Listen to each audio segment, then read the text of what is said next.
ইসকনের আশ্রম যেন বলাৎকারের কেন্দ্রভূমি। ইসকনের মন্দিরে থাকা ছোট ছোট শিশুদেরকে ধর্ষণ ও বলাৎকারের ভয়াবহ অভিযোগ উঠেছে চিন্ময় কৃষ্ণের বিরুদ্ধে।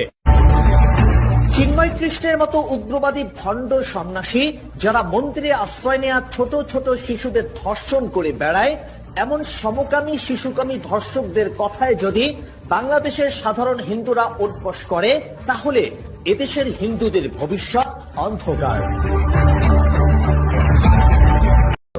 ইতোমধ্যে নানা ধরনের অপরাধ প্রমাণিত হওয়ায় চিন্ময় কৃষ্ণকে ইসকনের দায়িত্ব থেকে বহিষ্কার করা হয়েছে। সম্প্রতি এই মর্মে ঢাকার ইসকন হেডকোয়ার্টার থেকে জারিকৃত একাধিক পত্র এমপি টাইমসের হাতে এসেছে। কিন্তু এভাবে প্রকাশ্যে বহিষ্কারের পরেও এবং শিশু ধর্ষণের ভয়াবহ অপরাধের তথ্য সামনে আসার পরেও কেন সাধারণ হিন্দুরা এই ব্যক্তিকে মাথায় তুলে নাচছে, সেটা বোধগম্য নয়। ইসকনের আশ্রম যেন বলাৎকারের কেন্দ্রভূমি। ইসকনের মন্দিরে থাকা ছোট ছোট শিশুদেরকে ধর্ষণ ও বলাৎকারের ভয়াবহ অভিযোগ উঠেছে চিন্ময় কৃষ্ণের বিরুদ্ধে।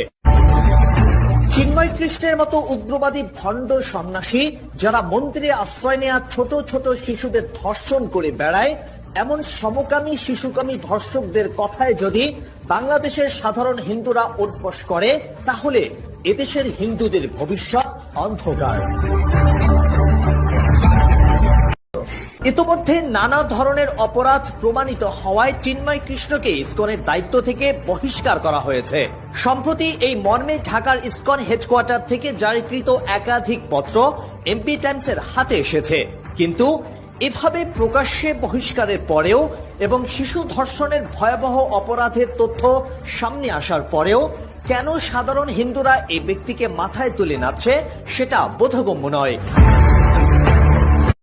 তার যাবতীয় তৎপরতা যাচাই করে অনেকেই আশঙ্কা করছেন এই ব্যক্তি প্রতিবেশী রাষ্ট্রের ইন্ধনে বাংলাদেশে সাম্প্রদায়িক দাঙ্গা ছড়ানোর পায়তারা করছে।